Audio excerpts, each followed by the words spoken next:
Meus amores, olha, vocês tanto pediram e eu tanto insisti, ó.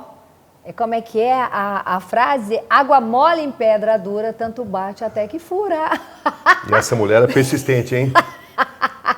E olha, eu estou aqui com o maior jornalista investigativo desse país. Ele tem um jeito único de trabalhar e eu sou fã. E estou imensamente feliz de ter aqui esse piracicabano. É, Renata? Piracicabano.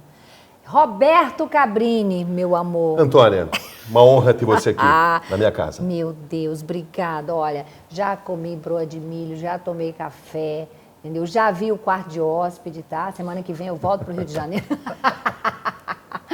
Olha, meu amor, eu estou imensamente feliz, tá? De ter você aqui no Na Lata com a Antônia, porque são 8 anos de uma história linda, Cabrini. Eu já trouxe tanta gente bacana aqui que me deu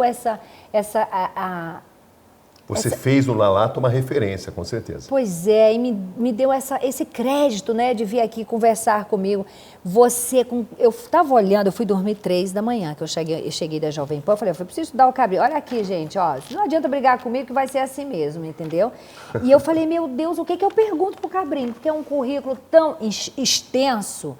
E aí a gente vai, Cabrini, começar, assim, 6 guerras. Ou tem mais? 6 guerras. Tá defasada lá o Wikipédia. 6 agora com a guerra da Ucrânia, 7. Pois é. E aí a gente vai começar por aqui. Como é que foi isso de ter ido agora na Ucrânia? Assim, 2022, você cobrindo guerra, não faz muito sentido isso.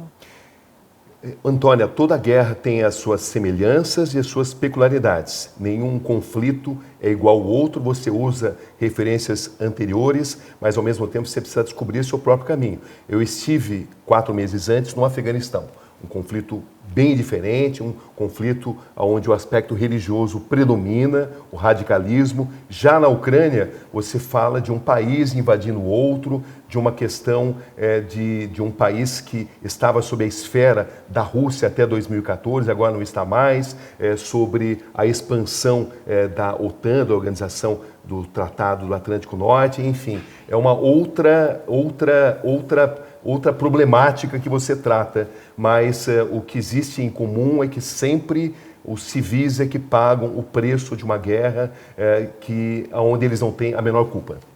Meu Deus do céu. E isso, como que você vê o final disso aí?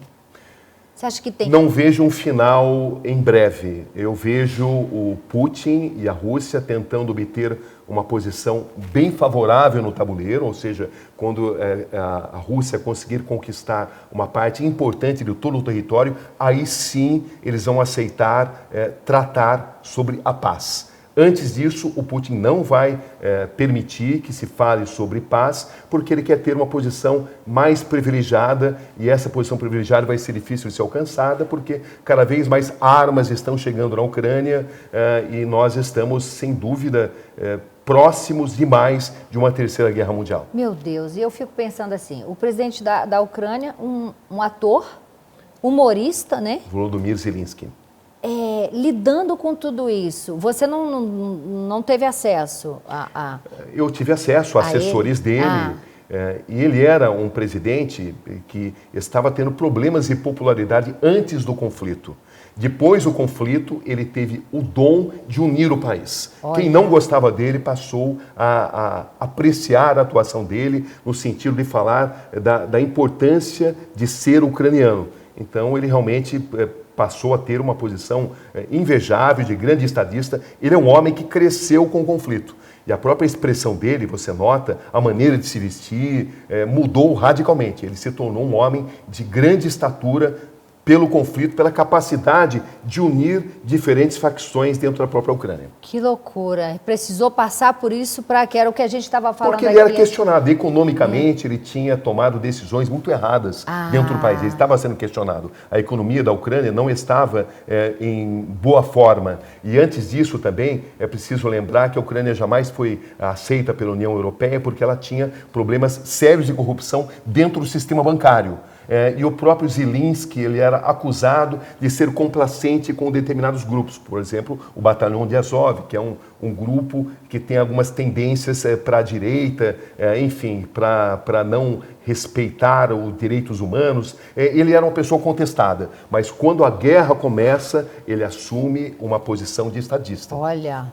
Interessante isso, vindo com certeza. De um artista, ele né? cresceu, nem sombra mais é do homem que fazia piada de tudo e que não tinha grande consistência no seu discurso. Ele passou a ter consistência a partir do momento em que houve um inimigo para todo o país, para a nacionalidade ucraniana. E ele é, sem dúvida, hoje um dos maiores líderes mundiais. Admirável isso. Aquela série que você foi fazer no Afeganistão... Sim, Missão Cabul. E aí os talibãs lá eles prenderam você num lugar e te deixaram...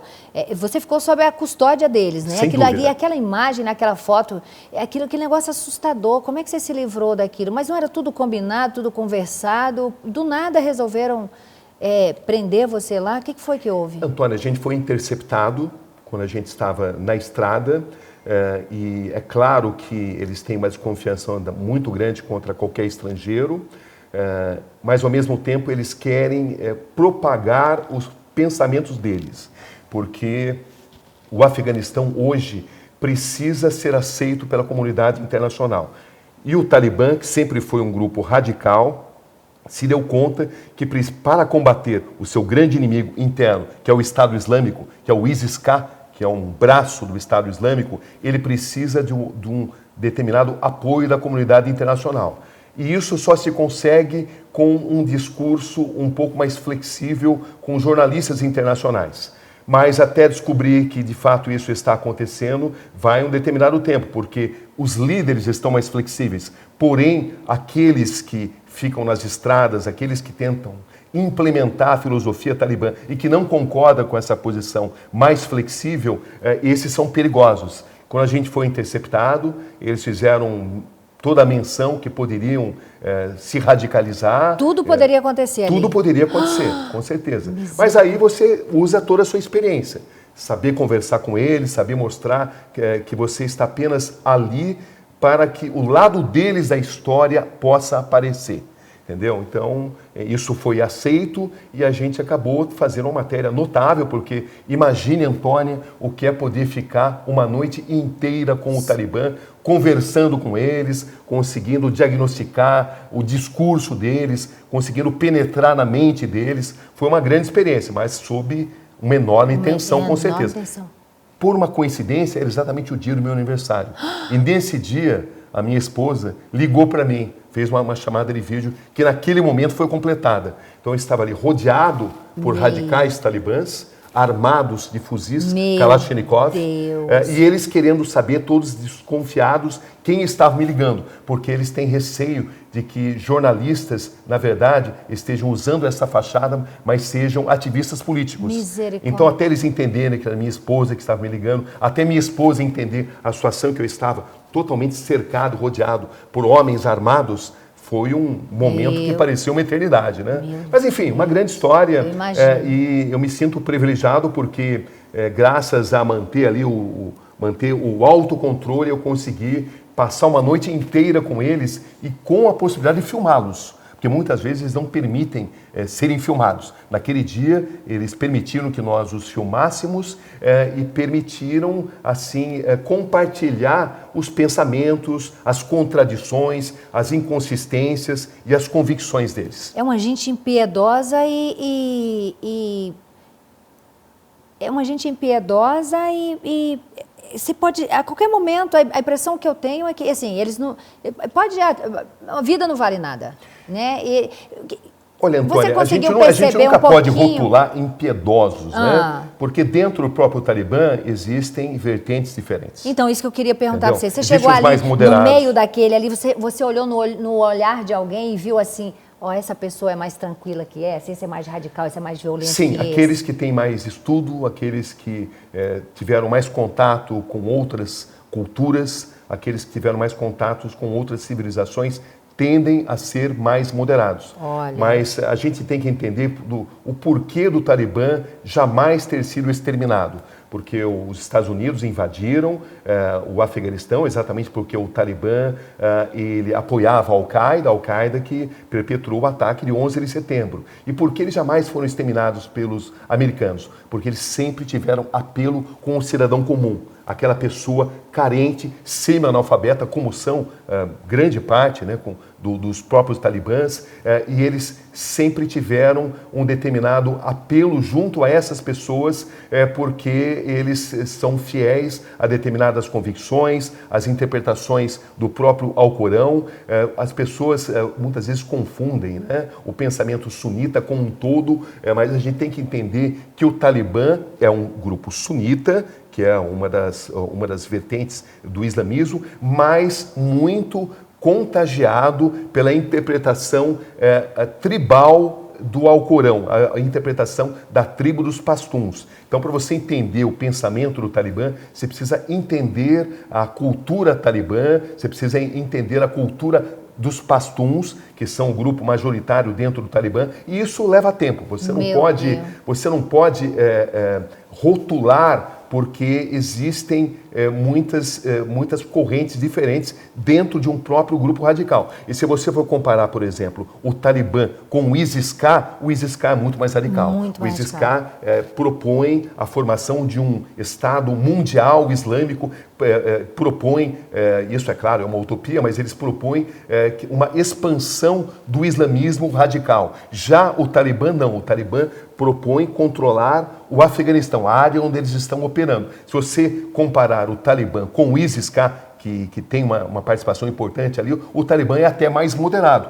Esta é a razão dos americanos terem decidido pelo mal que eles consideraram menor. Ou seja, eles viram dentro do Talibã alguém a quem eles deveriam se aliar para combater um inimigo maior e mais importante, que seria o radicalismo absoluto do mundo islâmico, representado pelo ISIS-K, que é um braço do Estado Islâmico. Meu pai amado, eu acho tudo tão assustador.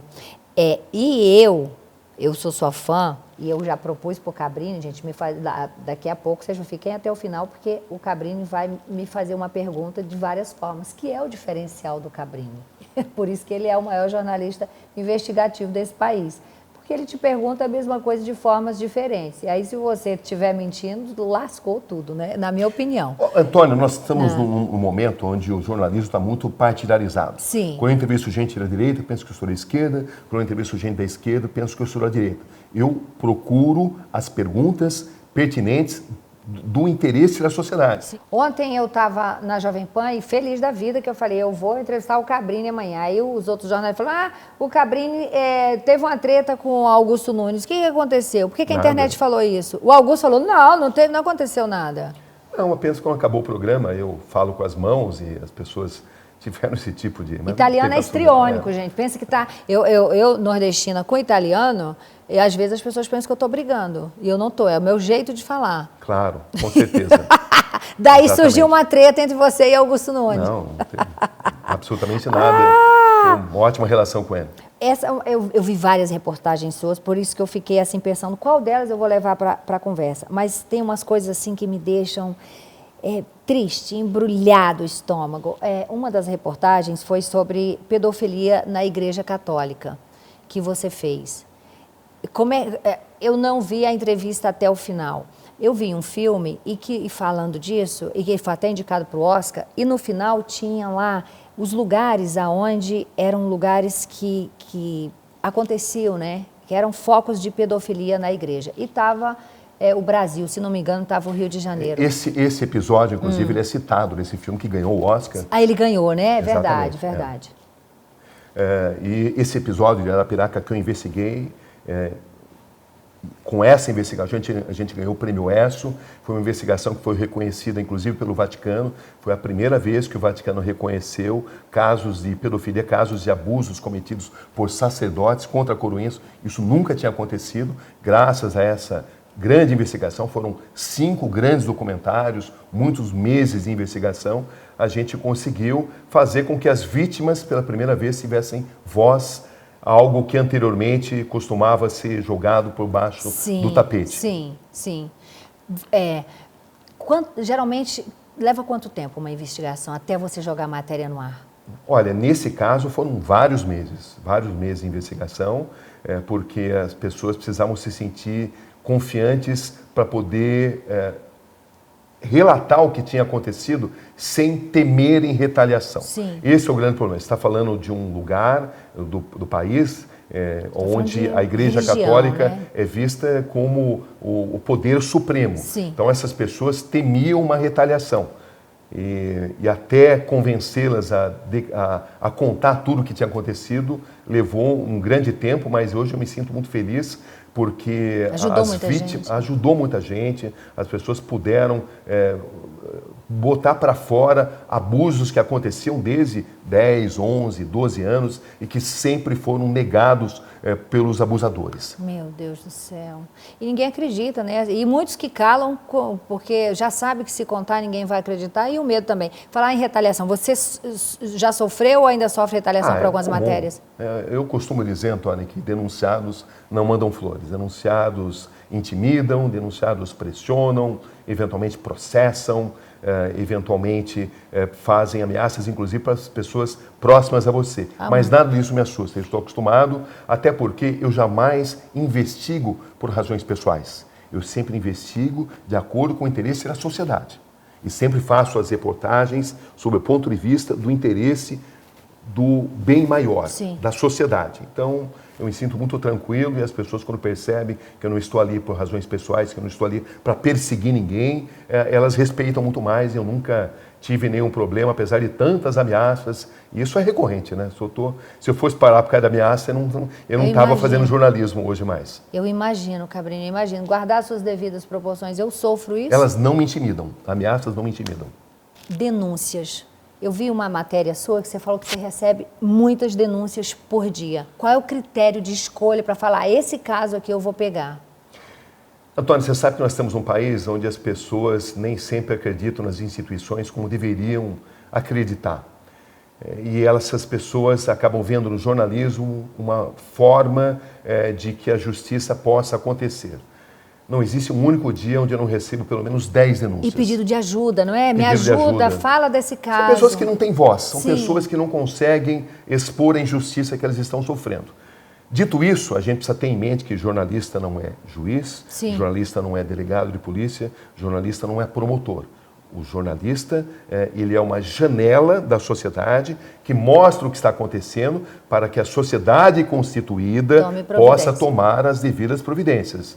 Mas eu me sinto muito feliz porque através de matérias que eu fiz, muitas injustiças foram combatidas. Por exemplo, nada me deixa mais orgulhoso de saber que um cidadão negro e uma cidadã negra injustamente acusados por crimes que jamais cometeram, estavam ali condenados, inclusive, pelo fato de terem uma cor da pele não predominante em termos de poder no país, e essas pessoas encontraram justiça graças a uma ampla investigação. Eu fiz 2 matérias, essas 2 me deixaram muito orgulhoso de ter feito, porque uma mulher negra acusada de roubo, presa, ela foi inocentada graças à nossa investigação. Um homem negro, indevidamente acusado de ter cometido um assassinato, foi também inocentado graças a essa matéria. São matérias que podem ser encontradas na internet. E eu acho que é essa a missão do jornalismo, dar voz àqueles que não têm voz, combater injustiças em um país profundamente injusto. Nós somos um país marcado pela desigualdade e marcado pela injustiça. O dó, não é? O dó. E saber que através do trabalho, do seu trabalho como comunicador, né? Eu também eu diria que eu salvei algumas vidas também, guardadas suas devidas proporções, sempre vou falar isso. É um prazer tão grande, né, Cabrini? A gente se sente cumprindo... É o maior prêmio, a maior recompensa que você pode ter. Eu, através da minha carreira, tive a oportunidade de ganhar os mais importantes prêmios, mas o maior prêmio que um jornalista pode receber é promover justiça. Pode ser um caso muito simples, uma pessoa anônima, ou pode ser algo muito grande. Não existe jornalismo que valha realmente a pena sem que ele consiga combater injustiças. Para mim, jornalismo é uma das melhores formas que uma sociedade possui para combater injustiças. SBT, eu li uma matéria que dizia o seguinte: SBT fez bobagem em abrir mão do Cabrini, porque agora ele está de volta na Record. Você foi demitido do SBT? Não. Apenas... Era o Conexão Repórter, não, era um eu sucesso. tenho pelo SBT assim, um carinho enorme, uma relação muito boa, uma relação muito gratificante. Foram 10? Com a família Bravanel. 10 anos? Foram 10 anos, ganhando todos os prêmios, batendo recordes de audiência. Sim. Apenas que estávamos num período de pandemia, eu queria mudar um programa para domingo, não havia essa possibilidade, e eu poderia continuar com outro projeto, mas o meu programa não estava no horário que eu achava que ele deveria estar. Tanto que o Conexão Repórter até hoje é exibido pela emissora e com grande sucesso. Ele é exibido nas madrugadas, né? E eu tenho, pelo Silvio Santos, uma grande relação. Eu só saí por essa pequena divergência em relação ao horário e também porque tinha recebido uma proposta muito boa da Record. Onde eu já tinha trabalhado, onde eu tenho uma ótima situação, mas eu tenho um carinho muito grande pelo SBT. Eu gosto tanto de trabalhar na Record. A Record é uma grande emissora, uma emissora que investe em jornalismo, acredita em jornalismo. Antes de eu ir para o SBT, eu estava na Record com enorme sucesso. Nós fazíamos o programa de maior audiência na emissora, já ganhamos vários prêmios. Eu estou muito feliz porque é uma emissora que acredita em jornalismo. O SBT é uma emissora mais em entretenimento, uma grande emissora, Sim. Me deu muito espaço, me deu muita liberdade e eu sou grato por isso. Mas a Record tem um enorme compromisso com o jornalismo. Dentro da grade tem muito espaço, um jornalismo vibrante e a repercussão é impressionante, né? Onde eu vou, pessoas falam das reportagens e eu me encontro num período, num momento muito feliz da minha carreira, né? Onde sinto assim que o que a gente faz ajuda as pessoas a pensarem. A nossa obrigação não é fazer com que as pessoas pensem como a gente pensa. Sim. Não é essa a minha missão. A minha missão é gerar reflexão. É, através das minhas matérias, provocar discussão. E a Record me possibilita isso. Esse horário depois do Domingo Espetacular é bom? Não é tarde, não, Cabrini? Que hora você entra em cena? Então, dentro do Domingo Espetacular, a gente tem ali a sessão, né? Ou a parte do programa que é a maior audiência. O ano passado, por exemplo, o programa teve um aumento, um incremento de audiência de 20%, e das 5 maiores audiências registradas, 4 foram de reportagens que eu fiz, que se chama assim A Grande Reportagem. É a maior audiência da televisão brasileira aos domingos fora da Rede Globo. Então, eu tenho essas duas possibilidades. Eu ponho a grande reportagem, 20 minutos, às vezes até meia hora, dentro da grande reportagem, como se chama. Você dá uma amostra grátis para depois... E aí uma versão estendida dentro do Câmera Record. Então, eu acho uma fórmula muito boa, porque eu não abri mão do grande horário, né? Às 9 da noite é o creme de la creme, né? da televisão brasileira, né? Você poder ter condições de botar uma matéria, exibir uma matéria às 9 da noite de domingo, é muito bom. Tá todo mundo em casa. Nossa, é uma repercussão impressionante. E aí depois você faz uma versão estendida, uma versão mais detalhada dentro do Câmera Record. Eu acho uma fórmula muito boa, a emissora está muito feliz e eu me sinto muito motivado. A gente tem uma equipe muito boa, uma equipe de pessoas entusiasmadas. Equipe rápida, né? Que eu lembro daquela história do Zé Trovão, o caminhoneiro aí, aconteceu, meia hora depois você já estava indo para... Foi onde que você foi encontrar com ele, Cabrini? Na verdade, ele estava no México e nós conversamos com ele, exatamente. Ter uma equipe boa, veloz, é um negócio maravilhoso. É tudo, né? Faz a diferença, né? Faz a diferença. Ganha o jogo. Você consegue dizer hoje qual foi a tua maior reportagem? Assim, aquela que você chegou em casa e falou, meu Deus, não acredito que eu fiz esse trabalho. Olha, eu costumo dizer que a maior matéria é sempre a próxima, né? Porque a gente tem que estar mentalizado dessa forma. Agora, se você me perguntasse que deram maior repercussão, eu não diria uma só, mas são várias. A localização de fugitivos da justiça, do Paulo César Farias, da Georgina de Freitas Fernandes, que roubou o INSS, do Roberto Osório, que tinha roubado o depósito público do Rio de Janeiro, ou então as grandes coberturas de guerra do Iraque, do Afeganistão, da Somália, agora da Ucrânia. Foram reportagens que marcaram muito. A investigação de banda podre da polícia sempre marcou muito. Essa investigação que você citou aí da pedofilia dentro da Igreja Católica, que a gente ganhou o prêmio mais importante do Brasil, que é o Prêmio ESSO, marcou muito porque ela mudou a cara da Igreja Católica no país. Ela permitiu que aquelas pessoas dentro da própria Igreja Católica, e a Igreja Católica tem um enorme compromisso no país com direitos humanos, mas essas pessoas nem sempre tinham a necessária força que elas deveriam ter. a partir dessa reportagem, elas passaram a ter. E o Papa atual é um Papa que tem combatido, o Papa Francisco, ele tem combatido pedofilia, e eu sinto que dei uma contribuição através dessa reportagem. Então, mas às vezes matérias humanas, né? Quando a minha mãe faleceu, eu tive a ideia de fazer uma reportagem que partindo tá da seguinte pergunta. Está aí nesse aqui. livro, exatamente. Estou doida para ler esse livro. Esse livro tem 10 bastidores e matérias que marcaram bastante. Imagina. Tem a minha convivência com Ayrton Senna, eu cobri 4 anos a Fórmula 1, cobri intensamente as atividades do Ayrton Senna, anunciei a morte dele, investiguei muito as causas do acidente, está tudo aí no primeiro capítulo. Olha. O Senna abriu muitas portas para mim, eu admirava, a gente tinha uma relação muito boa, a família dele, uma família brilhante também, que sempre me abriu assim, grandes oportunidades. Mas, além disso, tem, por exemplo, a série de entrevista com o Fernandinho Beiramar, que tem mais de 25 milhões de visualizações dentro da internet, as guerras do Iraque, do Afeganistão. Está nas livrarias. Quando a gente foi sequestrado pelas Farc. Tudo aqui. Mas eu falava dessa matéria humana, que é o último capítulo, né? Da sua mãe. Que é A um Passo da Eternidade. A minha mãe, quando ela faleceu, eu fiquei muito impactado. Minha mãe sempre foi uma grande incentivadora da minha carreira. E a matéria começou com a seguinte pergunta: o que muda na vida do ser humano com a proximidade da finitude, a proximidade da morte? E a minha iniciativa foi de ir num hospital de doentes terminais. Que é onde entra a Rosa. E entra a Rosa, uma das mulheres mais marcantes da minha carreira. A minha iniciativa foi de não dar continuidade no projeto logo de início, porque eu me deparei com pessoas muito depressivas. Falei, vai ficar uma matéria negativa, não quero isso. Até eu conhecer essa mulher. Uma mulher de muita sabedoria, uma mulher de muita luz. Eu achava que eu iria consolá-la. Era ela quem me consolava. E ela tinha uma visão da seguinte forma: se você tem apenas 7 minutos de vida, faça desses 7 minutos os melhores 7 minutos da sua vida. Ela se reconciliou com todo mundo, ela via a morte de uma forma positiva, como um reinício.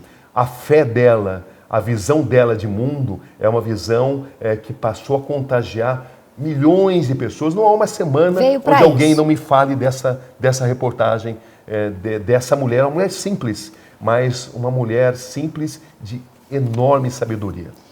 Ela veio para isso. Missão dela, né? Com certeza. Missão dela. Com certeza. Quando eu entrevistei o Leniel, o pai do Henri Borel, que você entrevistou, né, a mãe e o padrasto, eu falei para ele, a gente não entende os desígnios de Deus, mas seu filho não está sofrendo. Seu filho veio para essa missão, para parar esses dois, né? Então, seu filho escolheu vir para essa missão. Uhum.